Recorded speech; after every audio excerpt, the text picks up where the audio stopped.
எங்களுக்கு சரியான வேட்டையாக இருக்க போது அதனால் டெத்து கூட ஆயிருக்காங்க. இல்லை கடிச்சு நீ பயங்காட்டாங்க லைட்டாக கோழி துண்டு மாதிரி.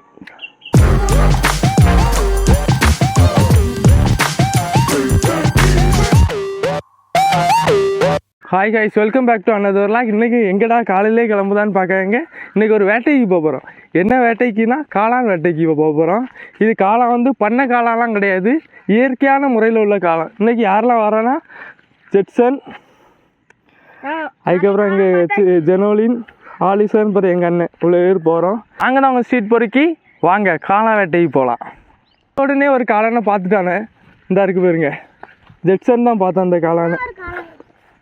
ஜெட்சன் பிடுங்கள.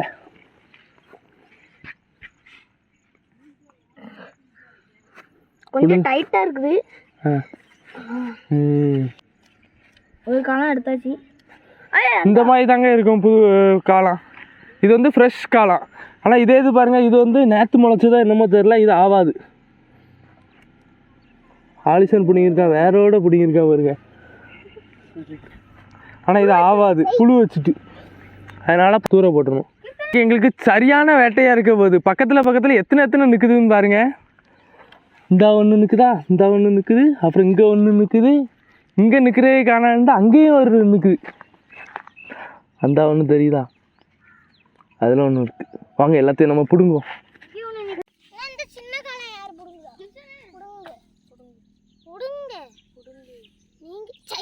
சே, எங்களுக்கு ஜாக்பாட் அடிச்சிட்டுன்னு நினச்சேன். ஆனால் பாருங்கள், 2 காலமே பழசாகி போச்சுன்னு எப்படி கண்டுபிடிக்கலான்னா, அந்த மண்ணாக இருக்குது, ஒரு பக்கம் பூச்சி வந்துடும், அதில் வண்டு பொடி வண்டாக இருக்கும். அதனால் அதெல்லாம் தூர தான் போடணும். சரி, இதெல்லாம் நம்மளுக்கு ஆகாது. சரி, நம்ம அடுத்து எங்கேயாட்டு கிடைக்குதான்னு பார்ப்போம். ஒன்றும் பிரச்சனை இல்லை. 2-3 பூச்சி கீச்சின்னு வந்தாலும் இது இப்போ வந்து நம்மளுக்கு கிடச்சிருக்கிறது செம ஃப்ரெஷ்ஷாக இருக்குது. அதை பாருங்கள். அது எப்படி பிடுங்கணும்னா, அந்த தண்டில் கை வச்சுக்கிடணும். கையை இப்படி ஆட்டி அப்படி பிடிங்கிற வேண்டியா.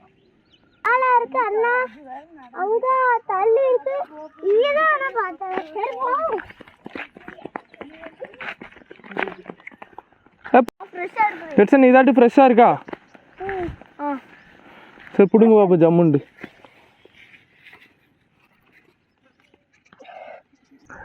அதே மாதிரி காளான் கிடைக்குதுன்ட்டு எல்லா காளானையும் பறிச்சிடக்கூடாது. நிறைய காளான் வந்து விஷம் உள்ளது இருக்கும். இப்போ பாருங்கள், இங்கெல்லாம் நிறைய காளான் இருக்குதுன்னு நினச்சிடக்கூடாது. இது எல்லாமே மரக்காளான், இதெல்லாம் விஷம் உள்ளது. அதனால் இதெல்லாம் நம்ம சாப்பிட்றக்கூடாது. எதுனாலும் கேர்ஃபுல்லாக சாப்பிடுங்க, சரியா? யாருக்காட்டு தெரிஞ்சவங்ககிட்ட மட்டும் அவங்கள கூட்டிகிட்டு போய் காட்டுக்குள்ளே போய் பறிக்காமல் சாப்பிடுங்க. ஏன்னா நிறைய பேர் இதனால டெத்து கூட ஆயிருக்காங்க. ஸோ கேர்ஃபுல்லாக இருக்கும்.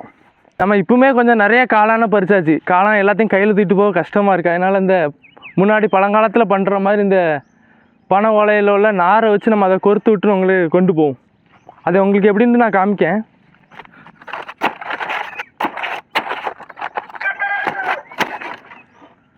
இந்த மாதிரி ஓலையை வெட்டிவிடணும். இதில் இருக்கிற நார் மீன்ஸ் அது என்னது, ஈக்கு.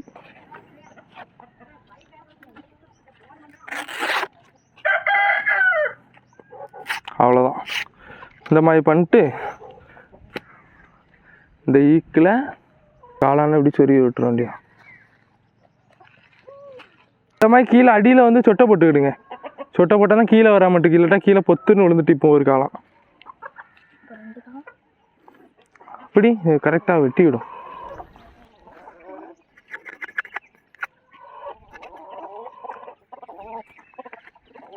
ஆப்போசிட்டாக கொடுத்துட்டா பார்க்கறதுக்கு நல்லாயிருக்கும், நம்மளுக்கு தூக்கிட்டு போகிறதுக்கும் ஈஸியாக இருக்கும். சரி, நம்ம போவோம். கொடுத்தாச்சு. இங்கே இருங்க, இவ்வளோ தான் அதுக்குள்ளே பறிச்சாச்சு. நாங்கள் இப்போ கொஞ்சம் அரை மணி நேரம் தான் தேடி இருப்போம். அதுக்குள்ளே இவ்வளோ காளான் கிடச்சிட்டு. சரி, நம்ம இன்னும் தேடுவோம். காளான் வேட்டை செம தீவிரமாக போயிட்டுருக்கு. வெயில் வேறு வந்துட்டு எங்கள் பாட்டி காலையிலே சொன்னாங்க, வெயில் வரைக்கு முன்னாடியே போங்க, இல்லாட்டா பூச்சி அரிச்சுட்டு. அதே மாதிரி தான் நிறையா காளான் வந்து பூச்சி அரிக்க ஆரம்பிச்சிட்டு.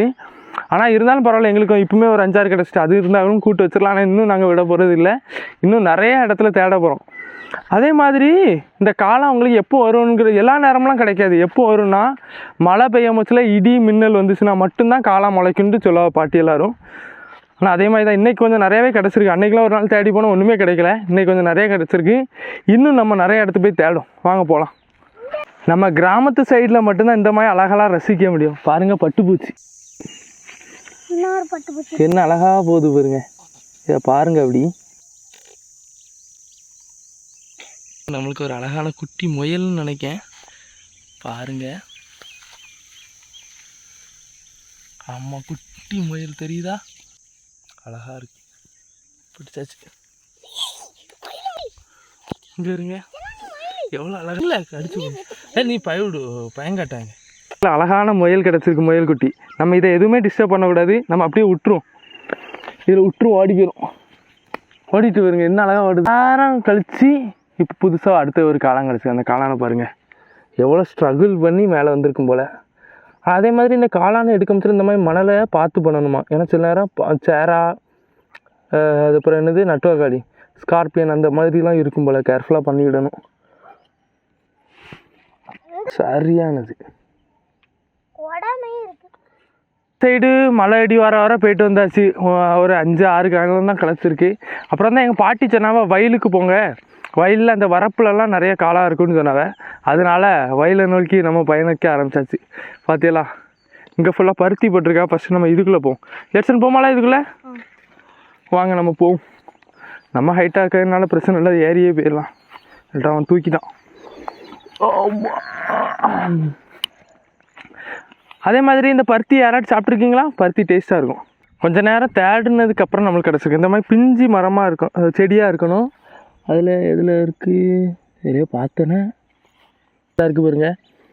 பறிக்காத, ஃபஸ்ட்டு அமுக்கி பார்த்துக்கணும். இந்த மாதிரி அமுங்குச்சுன்னா அதுக்கப்புறம் பறிச்சிட வேண்டியதான். பறிச்சுட்டு எப்படி சாப்பிடணுன்னா, ஃபஸ்ட்டு ஒரு லைட்டாக ஒரு கடி, அதை பிச்சுட்டு கிராஸாக கடிக்கணும். கிராஸாக ஒரு கடி கடித்தோம்னா இந்த இருக்கா பஞ்சு, பஞ்சு இருக்கா, பஞ்சு எடுத்து சாப்பிட வேண்டியது. லைட்டாக அதில் ஈரப்பதம் இருக்கும், நல்லாயிருக்கும். லைட்டாக இனிப்போட ஒரு வித்தியாசமான டேஸ்ட்டாக இருக்கும். யாரெல்லாம் சாப்பிட்ருக்கேங்கிறத கமெண்டில் சொல்லுங்கள். பழைய காலத்து ஆட்கள் சொன்னால் கரெக்டாக தான் இருக்குது. பாட்டி சொன்னால் வயலுக்கு போங்க கிடைக்குண்டு. நம்மளுக்கு இந்த ஒன்று கிடச்சிருக்கு. ஃபஸ்ட்டே வந்த உடனே ஒன்று இது. சார் நாங்கள் ரொம்ப நேரம் தேடியும் கிடைக்கவே இல்லை. அதை வீட்டு பக்கத்தில் பறக்கணும் இவ்வளோ காலம் தான் கிடச்சிருக்கு. இதையும் லேட் பண்ணோம்னா இதுலேயும் பூச்சி வந்துடும். அதனால நான் என்ன பண்ண போகிறேன்னா, வீட்டுக்கு போயிட்டு இதை ஃபஸ்ட்டு க்ளீன் பண்ணி வச்சிட்டோம்னா அப்புறம் ஒன்றும் செய்யாது. க்ளீன் பண்ணி கழுவிடும். அதுக்கப்புறம் நம்ம வேறு எங்கேயாவது கிடைக்குதான்னு தேடி பார்ப்போம். சரிப்போ, நம்ம பறித்த காளானெல்லாம் ஃபஸ்ட்டு எப்படி நான் உங்களுக்கு க்ளீன் பண்ணுங்கிறத காமிக்கேன். ஃபஸ்ட் இந்த ஈக்கில் இருந்து அப்படியே எடுத்துக்கிடணும். 1 2 3 4 5 6 7 8 காளாங்கிட்ட கிடச்சிருக்கு. நம்ம அதை க்ளீன் பண்ணும். ஃபஸ்ட்டு ஸ்டெப் என்னன்னா, இதில் உள்ள மண்ணெல்லாம் க்ளீன் பண்ணணும். மண்ணெல்லாம் க்ளீன் பண்ணிட்டு ஆமாம், அதுக்கப்புறம் வெட்டணும். லைட்டாக மடக்கி அதெல்லாம் எடுத்துடணும். நம்மளுக்கு அந்த தோல் வந்து யூஸ் பண்ண முடியாது. இந்த மாதிரி நம்ம இன்னும் ஒவ்வொன்றையாக பண்ணுவோம். காளானா செம்மையாக க்ளீன் பண்ணியாச்சு. பாருங்க, ஆனால் எவ்வளோ கவுண்ட் ஆகிப்போச்சு. நிறையா பறிச்சுட்டு வந்த மாதிரி இருந்தால் ஆனால் கம்மி ஆகிப்போச்சு. அப்புறம் நம்ம இந்த இது சமையல் பண்ணதுக்கு தேவையான இன்க்ரீடியண்ட்டு வெங்காயம், அதுக்கப்புறம் வத்தல், தேங்காய், அப்புறம் கொஞ்சம் கருவேப்பிலை. அதுக்கப்புறம் மெயின் வந்து என்னென்னா, ஏற்கனவே இந்த மிக்ஸி ஜாரில் போட்டோம். பெருஞ்சீரகமும் சிறுஞ்சீரகமும்.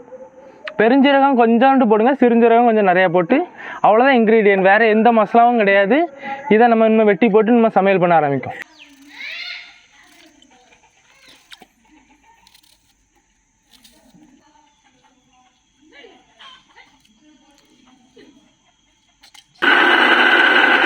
கொஞ்சம் அரைக்கணுமா? நம்ம மசாலாலாம் கரெக்டாக அரைச்சாச்சு. மசாலா வந்து ரொம்ப அரைக்கூடாது, லைட்டாக பரபரன்னு இருக்கணும். காமிக்க பாருங்கள். இந்த இருக்குல்ல நத்தலுன்னு சொல்லாத தெரியுமா, அந்த மாதிரி இருந்தாலே போதும். அப்புறம் ஃபஸ்ட்டு எண்ணெய் ஊற்றணும்.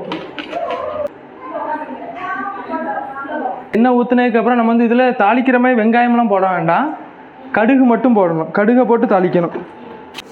இவ்வளோ போட்டுட்டு நம்மளுக்கு எண்ணெய் நல்லா சூடாயிட்டு கடுகு பொரிஞ்சதுக்கு அப்புறமா கருவேப்பிலை போடணும். போட்டுருவா.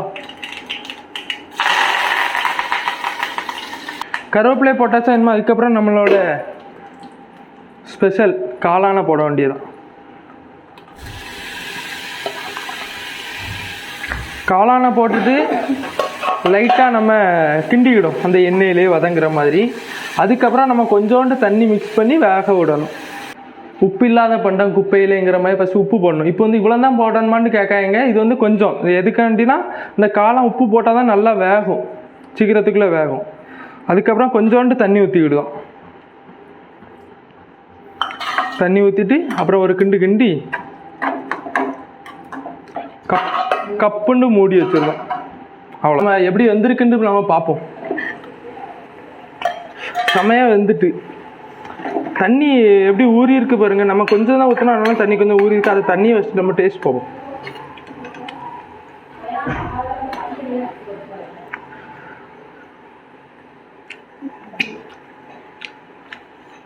தண்ணியே சூப்பராக இருக்குது. இந்த காளானோட எசன்ஸ் ஃபுல்லாக இறங்கி சூப்பராக இருக்குது. நம்ம இனிமேல் மசாலா போடுவோம்.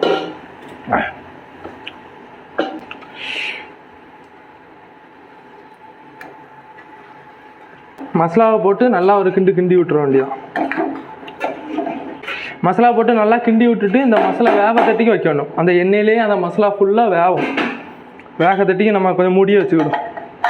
அந்த மசாலா எல்லாம் முருகினோட ஒரு மனம் வருது பாருங்க, அது வேறு லெவலில் இருக்குது. மசாலா முருகினதுக்கு அப்புறம் அதில் ஆஃப் பண்ணிட வேண்டியது. அவ்வளோதான், ரெடி ஆகிடுச்சு நம்மளுக்கு. ரெடி ஆனதை ஒரு வாழையில வெட்டிட்டு வந்தேன், அதில் தூக்கி வைக்கும். ரெடி ஆகிட்டு அப்படி அதோட மனம் இருக்குது, அதெல்லாம் சரியாக இருக்குது. நம்ம டேஸ்ட் பண்ணுவோம் பாருங்கள். மசாலாலாம் இப்படி இந்த மாதிரி தான் இருக்கணும், அப்போ தான் இன்னும் டேஸ்ட்டாக இருக்கும். எடுத்து